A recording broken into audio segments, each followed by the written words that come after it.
Hola a todos y todas y bienvenidos a Destripando la Máquina.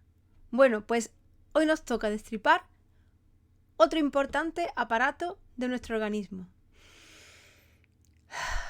Toma de aire porque vamos a por el sistema respiratorio. Es el encargado de que llegue el oxígeno a todas las partes de nuestro cuerpo. Ninguna célula se quedará sin su dosis de oxígeno cada ciertos minutos. Vamos a hacer esto en dos vídeos. En el primero veremos todos los conductos que transportan el aire hasta nuestros pulmones. Y en el segundo vídeo ya veremos cuál es la estructura de los pulmones. Pues venga, vamos allá. Se me olvida. Como siempre, el microscopio virtual de la Universidad de Michigan está ahí echándonos un cable. Abajo tenéis en la descripción el link para poder entrar.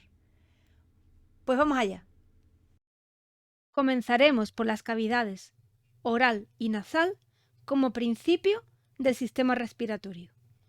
Y para verlas tenemos aquí una sección que contiene ambas estructuras. Por un lado, la cavidad oral, delimitada en su zona superior por el paladar, y por otro lado, la cavidad nasal, que será la que veremos más profundamente a partir de este momento. Para ello, aumentamos la imagen y nos fijamos en su estructura. Tenemos aquí el tabique nasal de cartílago que separa ambos lados de la nariz, ambas fosas nasales, y cada una de las fosas nasales está compuesta por distintos tabiques que separan conductos, y en el interior de estos tabiques tenemos unas cavidades que son los senos nasales. El epitelio que recubre estos conductos es un epitelio característico del sistema respiratorio. De hecho, se le denomina epitelio respiratorio. Este epitelio es un epitelio cilíndrico estratificado. Podemos ver aquí las distintas células que se encuentran organizadas en este epitelio, y los núcleos podemos verlos a distintos niveles, lo que no quiere decir que haya diferentes capas. Si recordamos, el epitelio pseudoestratificado era un epitelio en el que todas las células estaban tocando con la membrana basal. Otra característica de este epitelio respiratorio es la presencia de cilios. Esta estructura que vemos aquí a modo de penacho son cilios, que tienen la finalidad de movilizar todas las sustancias que van en el aire que respiramos. Estas sustancias son movilizadas por los cilios y se expulsan al exterior. Dentro del epitelio respiratorio podemos encontrar células caliciformes, que si recordamos de otros tejidos que hemos visto en estos vídeos, son células que están dentro del epitelio y producen moco. Las podemos diferenciar porque tienen una vacuola grande que está llena de este material. Vamos a buscar alguna. Y aquí podemos encontrar células caliciformes con su gran vacuola llena de moco. Estas células secretan el moco al exterior del conducto nasal, y ese moco junto con los cilios son los encargados de movilizar todas las sustancias que pueda contener el aire y llevarlas hasta el exterior.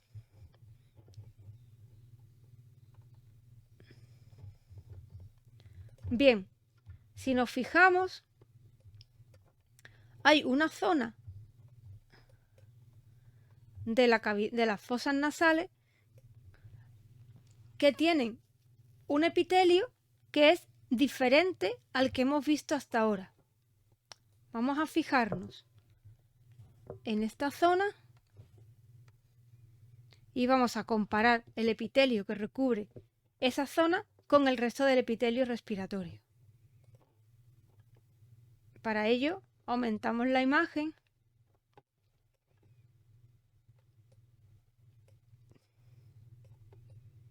y nos fijamos en la diferencia que hay en el epitelio aquí y aquí. Aquí tenemos un epitelio respiratorio normal como el que hemos explicado antes, con la forma cilíndrica pseudoestratificada y algunas células caliciformes. Y aquí tenemos un epitelio que es mucho más grueso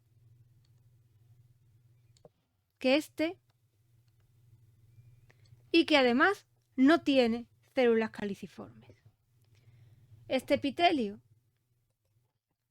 si nos fijamos bien, es realmente grueso, tiene muchos núcleos a lo largo de su grosor. Sigue siendo un epitelio pseudoestratificado, pero la diferencia es que dentro de este epitelio vamos a poder encontrar células receptoras olfatorias. Entonces, muchas de las células que componen este epitelio son unos tipos especiales de neuronas que sirven para hacer de receptores de sustancias químicas que van a estar disueltas en el aire que estamos respirando y que por tanto nos van a dar información olfativa. El resto de células que no son células neuroreceptoras olfativas son células de sostén que se llaman sustentaculares. Entonces, este epitelio tiene una composición celular diferente de la del resto del epitelio de las fosas nasales. Es un epitelio especializado en recibir sensaciones olfatorias y por eso se llama epitelio olfatorio. También presentan cilios estas células, pero en este caso los cilios de estas células neuroreceptoras tienen como objetivo no despejar las partículas nocivas que pueda haber contenidas en el aire que respiramos, sino captar las sustancias químicas que pueda haber en el aire y que estas células convierten en una información de olfato. El resto de las estructuras que podemos encontrar en la cavidad nasal, pues son estructuras que ya conocemos, pues tenemos estas cavidades conectadas entre sí por donde va pasando el aire y de esta forma aumenta su temperatura y también se va limpiando de todos los productos que pueda llevar que puedan ser perjudiciales. Tenemos vasos sanguíneos, podemos encontrar algunas glándulas también y, por ejemplo, aquí se ve muy bien, vamos a enfocarla, aquí se ve muy bien una glándula con su salida al exterior, los acinos, y aquí se ha podido cortar el conducto que saca las secreciones al exterior. Tenemos hueso, que son los huesos que están formando la estructura sólida de la nariz, y no hay muchas más estructuras que podamos ver dentro de la cavidad nasal. Y bueno, con esto terminamos de ver esta cavidad nasal como principio del sistema respiratorio. Vamos a continuar con la tráquea y para ello tenemos aquí un corte de tejido que contiene tanto la tráquea como la estructura que está justo detrás de ella, que es el esófago. Podemos ver aquí la luz de la tráquea